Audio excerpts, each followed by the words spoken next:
के लिए पद्म पुरस्कार पाने वालों के नाम का ऐलान भी हुआ और इस बार राजस्थान के 4 लोगों को पद्मश्री से सम्मानित किया गया। 3 लोगों को कला और 1 को समाज सेवा में योगदान के लिए पद्मश्री सम्मान मिलेगा। कला के क्षेत्र में योगदान के लिए राजस्थान के मूल निवासी पीयूष पांडे को मरणोपरांत पद्म भूषण दिया जाएगा और इन लोगों ने जीवन भर अपनी साधना से विलुप्त होती लोक विधाओं को जीवित रखने और समाज सेवा के क्षेत्र में अनूठा योगदान दिया। जिन लोगों को पद्मश्री सम्मान मिलेगा उनमें गफरुद्दीन मेवाती, जोगी, कला और स्वामी ब्रह्मदेव जी महाराज समाज सेवा और तागाराम भील कला के क्षेत्र में उनका नाम शामिल है। भरतपुर जिले के डीग के रहने वाले गफरुद्दीन मेवाती जोगी को कला के क्षेत्र में उल्लेखनीय योगदान के लिए पद्मश्री से सम्मानित किया जाएगा। मेवाती लोक संगीत विशेष रूप से पांडुन का कड़ा और भपंग वादन की परंपरा से सहेजने में उनका योगदान अद्वितीय माना जाता है।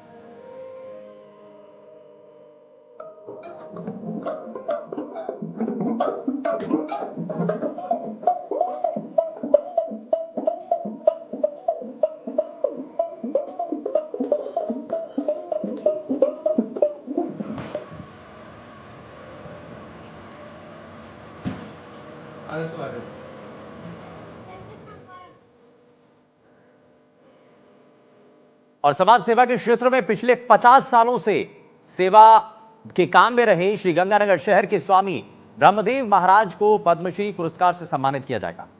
पद्मश्री पुरस्कार राष्ट्रपति द्वारा दिया जाएगा और स्वामी ब्रह्मदेव जी महाराज एक संत और एक समाज सेवी हैं। वो श्री गंगानगर में श्री जगदम्बा अंध विद्यालय के संस्थापक हैं। 13 दिसंबर 1980 को श्री जगदम्बा अंध विद्यालय की स्थापना की गई, जो नेत्रहीन बच्चों के लिए मुफ्त शिक्षा, छात्रावास और देखभाल करती है। संस्था में मूक बधिर बच्चों के लिए भी मूक बधिर विद्यालय संचालित होता है। 1978 में श्री गंगानगर में एक युवा अवस्था में संत पहुंचते हैं और वहां एल ब्लॉक हनुमान मंदिर में रुकते हैं और वहीं से शुरुआत होती है। अंध विद्यालय की एक कथा लिखी जाती है। यूं कहें कि धीरे धीरे आने वाले समय में पूरी पटकथा उसी समय से लिखी गई थी और आज वो पूरी पटकथा का एक बहुत सुखद परिणाम आया है श्री गंगानगर शहर के लिए। जी हाँ, पद्म श्री अवार्ड भारत सरकार की तरफ से बाबा स्वामी ब्रह्मदेव महाराज को। अंध विद्यालय अपने आप में बहुत बड़ा नाम है। गंगानगर के आसपास पंजाब के लोग भी जानते हैं कि अंध विद्यालय में बहुत कुछ पिछले लंबे समय से सेवाएं दी गई है और बहुत सारे सामाजिक कार्य यहाँ पर हुए हैं। बाबा जी, सबसे पहले तो आपको शुभकामनाएं कि एक लंबा सफर तय किया आपने। बहुत बहुत आपको बहुत बहुत बधाई और पूरे गंगानगर को भी बहुत बहुत बधाई, क्योंकि ये जो कार्य है लोगों के सहयोग से शुरू होता है। हम तो पहली बार श्री गंगानगर में जब आए 78 में, तो हनुमान मंदिर एल ब्लॉक में आए थे और 1.5 साल तक वहाँ थे। जब हनुमान जी के आशीर्वाद से वहाँ पूरी प्राण प्रतिष्ठा हो गई तो फिर हम चले गए। उसके बाद श्री सुरजाराम जी कुलचानिया, उन्होंने अपने खेत में माता का मंदिर बना रखा था, जगदम्बा माता मंदिर, वो हमारे पास है। उन्होंने जगह अपने को सौंपी 80 में। तो 13 दिसंबर 1980 को यहाँ पहली ईंट रखी गई श्री जगदम्बा अंध विद्यालय के नाम से। और श्री नंदलाल जी चलाना, उन्होंने पहली बार हमें 80,000 का डोनेशन दिया, जिससे 6 कमरे तैयार हो गए और 1 बच्चे और 1 ब्लाइंड टीचर से अमरराज जी गर्ग से इसको शुरू कर दिया। फिर धीरे धीरे एक से एक जुड़ते गए, कारवां बढ़ता गया। उसके बाद मूक बधिर विद्यालय शुरू हो गया, फिर नेत्र चिकित्सालय शुरू हो गया। बाबा जी, कभी कल्पना की क्या आपने कि या एक दिन ऐसा भी आएगा कि इतना बड़ा फल मिलेगा? हमने ये भी नहीं सोचा था कि इतना बड़ा विद्यालय बन जाएगा। अपने तो ये सोचा था कि शहर के बाहर है, खुली जगह में रहेंगे और 10-20 बच्चे होंगे, केवल अंध विद्यालय के लिए सोचा था। मूक बधिर विद्यालय तो भगवती की कृपा से स्वतः अपने आप ही हो गया। फिर हॉस्पिटल का भी ऐसे हुआ कि डॉक्टर ललन सिंह जी पटियाला वालों के हमने 1-2 कैंप लगाए। उन्होंने कहा महाराज जी एक कमरा बना लो, और गंगानगर के दानवीरों ने एक कमरा नहीं पूरा हॉस्पिटल खड़ा कर। और उसके अंदर हमारे डॉक्टर अत्रे जी और इन्होंने भी बहुत सहयोग किया इसको चलाने में। गांव-गांव में जाके कैंप लगाए, लाखों की तादाद में मरीज यहाँ आज तक इतने वर्षों में लगा 27-28 साल 93 से, और लाखों लोग लाभ उठा चुके हैं। ये सबका सहयोग है और अब भी सबका सहयोग मिल रहा है, आप लोगों का स्नेह है, और ये पूरे का पूरा जो क्रेडिट है, पूरे का पूरा इस सम्मान का, पद्मश्री का, जो किसी को जाता है तो वो श्री गंगानगर को जाता है। अब आप इस मुकाम पे पहुंचे हैं, इस दौरान काफी बुरी यूं कहें कि आपके कुछ बुरी ताकतें भी पीछे लगी रही, उसको आप किस नजरिए से देखते हैं कि ऐसे समय में इस प्रकार के रोड़े भी अटकाए जाते हैं? चलो, हमें गुरुदेव ने एक श्लोक सुनाया था, श्रेयांसी बहुनी विघ्नानि। जब आप किसी शुभ कर्म को करोगे ना तो विघ्न बहुत आते हैं, तो विघ्नों की परवाह ना करके आप अपने लक्ष्य पे डटे रहें और भगवान पे भरोसा रखें। हमने मां जगदम्बा पे भरोसा रखा और जनता के साथ हमारा मेलजोल अच्छा रहा। और राजस्थान की मिट्टी में आज बहुत कुछ अलग है। आज यहां सिर्फ रेत नहीं, पहचान की खुशबू है। गणतंत्र दिवस की पूर्व संध्या पर पद्मश्री की सूची आई। देश ने नाम देखे, लेकिन राजस्थान ने अपनी आत्मा को पहचाना। ये वो नाम है जो सुर्खियों से दूर रहे, जिनका संघर्ष मंच से बड़ा था और जिनका हुनर पुरस्कार से पुराना। एक ने लोक कला से समाज की तकदीर बदली, तो दूसरे ने सुरों में ढाल दी। राजस्थान की पहचान। कौन है ये चेहरे, कैसे मिट्टी से उठकर सम्मान तक पहुंची इनकी ये कहानी। आज हम बताएंगे कला, संघर्ष और पद्मश्री के ये दो राज की कहानी।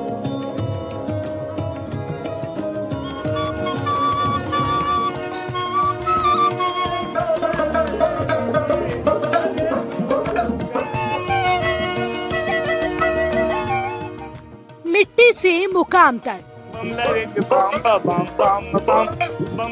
हुनर से पहचान तक, राजस्थान का नाम, देश का सम्मान, कला की ताकत, पद्मश्री कतार। जहां संघर्ष बना सम्मान, हुनर जो बना इतिहास की पहचान। राजस्थान की धरती जहां परंपरा सांस लेती है और कला संघर्ष से जन्म लेती है। गणतंत्र दिवस की पूर्व संध्या पर जब भारत सरकार ने पद्मश्री पुरस्कारों की घोषणा की, तो उस सूची में राजस्थान के दो ऐसे नाम शामिल थे जिन्होंने कला को साधना और समाज सेवा को मिशन बनाया। एक और मेवात की मिट्टी से निकले गफरुद्दीन मेवाती, जिन्होंने लोक कला से समाज को जोड़ा, तो वहीं दूसरी ओर राजस्थान की आत्मा को सुरों में ढालने वाले तागाराम भील, जिनकी अलगोजा आज देश विदेश में राजस्थानी पहचान बन चुकी है। तो आज कहानी कला, संघर्ष और सम्मान की, और सबसे पहले शुरुआत पद्मश्री सम्मान के साथ।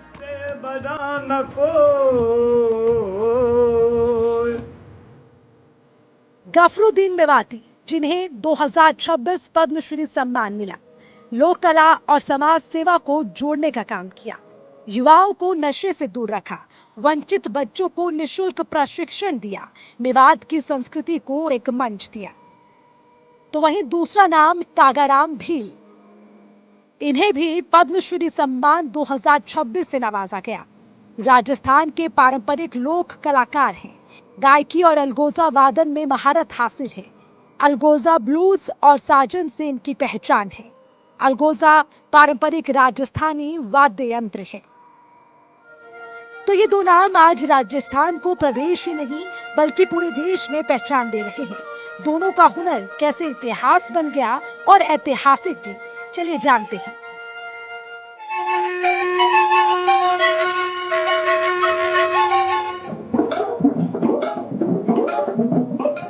शुरुआत मेवात की धरती से। मेवात क्षेत्र जहां जीवन हमेशा आसान नहीं रहा, संघर्ष, सीमित संसाधन और सामाजिक चुनौतियां यहाँ की सच्चाई है। और इन्हीं हालातों के बीच जन्म हुआ गफरुद्दीन मेवाती का। बचपन से ही लोक संस्कृति, संगीत और पारंपरिक कलाओं से उनका गहरा रिश्ता रहा। जब ज्यादातर युवा बेहतर भविष्य की तलाश में शहरों की ओर निकल रहे थे, तब गफरुद्दीन ने अपनी जड़ों को थामे रखा। उनका मानना था, अगर कला जिंदा रही तो संस्कृति जिंदा रहेगी और समाज मजबूत बनेगा। गफरुद्दीन मेवाती ने कला को सिर्फ मनोरंजन नहीं, बल्कि समाज सुधार का माध्यम बनाया। उन्होंने युवाओं को नशे और भटकाव से दूर करने के लिए लोक कला से जोड़ा, गरीब और वंचित बच्चों को निशुल्क प्रशिक्षण दिया, लोक परंपराओं को मंच दिया और अपनी विरासत नई पीढ़ी तक पहुंचाई। उनकी मेहनत से कई युवाओं को पहचान मिली, रोजगार मिला और सबसे बड़ी बात, आत्मसम्मान मिला।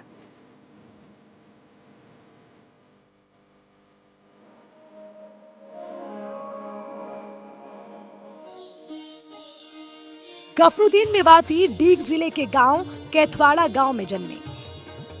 गफरुद्दीन मेवाती भपंग वादक पांडुन का कड़ा लोक गायक हैं। पांडुन का कड़ा गाने वाले कलाकार हैं। दुनिया के इकलौते ऐसे कलाकार 7 साल की उम्र में गाना शुरू किया। 60 साल से अधिक पांडुन का कड़ा का प्रदर्शन किया। गफरुद्दीन मेवाती वर्तमान में एकमात्र पांडुन का कड़ा के कलाकार हैं। पांडुन का कड़ा के 2500 से अधिक दोहे वो जानते हैं। सालों की निस्वार्थ सेवा और संघर्ष के बाद अब देश ने उनके काम को पहचाना। भारत सरकार ने गणतंत्र दिवस की पूर्व संध्या पर गफरुद्दीन मेवाती को पद्मश्री सम्मान 2026 से सम्मानित करने की घोषणा की। ये सम्मान केवल एक व्यक्ति का नहीं, बल्कि मेवात की संस्कृति, राजस्थान की लोक कला और समाज सेवा की भावना का सम्मान है। ये मैं प्रधानमंत्री नरेंद्र मोदी जी का आभार व्यक्त करूंगा, क्योंकि मैं अभी जो लॉकडाउन लगा था उससे पहले भी हम शाहरुख खान का और आमिर खान, कंगना रनावत, तारक मेहता का उल्टा चश्मा वाला, कपिल शर्मा जी, ऐसे हम 28 लोग बुलवाए थे। उनमें राजस्थान से और हरियाणा से मैं गफरुद्दीन मेवाती जोगी था, एक लोक कलाकार जो हरियाणा और राजस्थान की दोनों परंपराओं को निभा रहा हूँ। मैं इसमें साथ में बुलाया था साहब ने, मोदी साहब ने, प्रधानमंत्री जी ने निवास पे हमारे साथ खाना भी खाया साहब ने, और हमसे स्वच्छता अभियान के तहत उन्होंने बातचीत भी की थी। कई गाने भी आपने बनाए, स्वच्छता को लेकर बनाए, अलवर से जुड़े बनाए, मेवात से जुड़े बनाए। जी, आज सुबह भी आप हमें दिखे थे, आज राष्ट्र गीत की आज 150वीं जयंती पर। जी हाँ, उसमें था वंदे मातरम में। क्या गीत गा रहे थे आप उस समय? वो गा रहे थे, वंदे मातरम सुफलम सुफलम सुफलम को लेकर के भी कुछ गीत बनाया आपने। जी हाँ वाला। मेरो अलवर शहरी अलबेलो लगे, वंदे मातरम को बेड़ो, अलवर शहरी अलबेलो लगे, वंदे मातरम को बेड़ो। दर पीढ़ी हम एक खानदानी ये धंधा को जिंदा रख रखा है। बचपन से ही हम नौकरी इनको भी नहीं करते हैं, तो ये धंधे कोई से बच्चों का पेट पालन करते हैं। कोई कार्यक्रम मिला, कोई ना मिला, गरीबी हालत में भी हम इसको ही बजाते रहते थे। आज बड़ी खुशी की बात है, हमारे गांव कैथवाड़ा का नाम पूरा वर्ल्ड में है। राजस्थान की पहचान सिर्फ रंगों और पहनावे में नहीं, बल्कि उसके सुरों में बसती है। और इन सुरों को देश दुनिया तक पहुंचाने वाले नामों में सबसे प्रमुख नाम है तागाराम भील। राजस्थान के पारंपरिक लोक कलाकार तागाराम भील अपनी गायकी और अलगोजा वादन के लिए देश विदेश में पहचाने जाते हैं। अलगोजा, ब्लूज और साजन जैसे गानों के जरिए उन्होंने पारंपरिक राजस्थानी संगीत को नए दौर की पहचान दी। अलगोजा राजस्थान का पारंपरिक वाद्य यंत्र, जिसे तागाराम भील ने सिर्फ जिया नहीं, बल्कि अंतर्राष्ट्रीय मंचों तक पहुंचाया।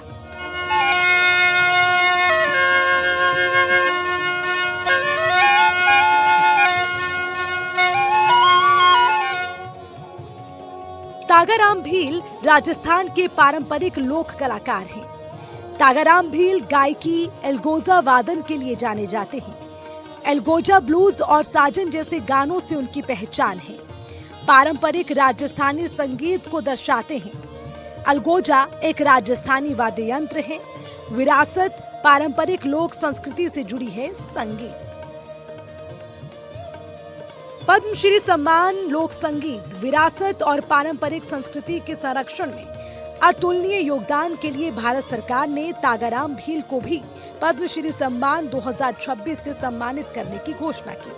ये सम्मान राजस्थान की लोक परंपराओं और जनजातीय संगीत की जीवंत पहचान है। फोन आया था सुबह 11 बजे के आसपास, तो मेरे को उन्होंने बताया कि भाई आप कौन बोल रहे हैं। मेरे को मैं तागाराम भील बोल रहे, तो क्या कलाकार हो? मैं हाँ जी कलाकार। तो आप क्या बजाते? तो मैंने कहा मैं अलगू से बजाता हूँ, जो 2 फ्लूट होता है, वो 2 अलगू जो बांसुरी नमुआ होता है। तो उन्होंने बोला कब से बजा रहे हो? तो मैं बचपन से बजा रहा हूँ, आज बजाते बजाते मेरे को 50 साल हो गए। तो उन्होंने बताया कि यार तो बहुत अच्छी बात है आप, तो उन्होंने खुद ने मुझे बधाई दी कि आपको बहुत बहुत बधाई है कि भारत सरकार आपको अवार्ड दे रही है। तो मेरे को बहुत बड़ी, मैंने कहा धन्यवाद भाई, आपने फ़ोन किया मेरे को। तो इस तरह से मेरे से बात हुई। तो फिर मेरा पूरा एड्रेस, पता, कहाँ रहते हो, कब का जन्म है। गफरुद्दीन मेवाती और तागाराम भील, 2 नाम, 2 अलग रास्ते, लेकिन मकसद एक, कला को जिंदा रखना और समाज को जोड़ना। इनकी कहानियां आज उन युवाओं के लिए प्रेरणा है जो सीमित हालातों में बड़े सपने देखते हैं। ये साबित करता है कि अगर इरादे मजबूत हों तो छोटे इलाकों से निकलकर देश के सबसे बड़े सम्मान तक पहुंचा जा सकता है।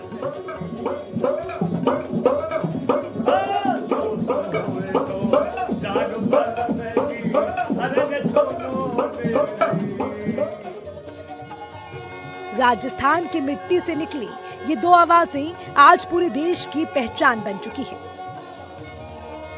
Bureau report, NDTV, Rajasthan.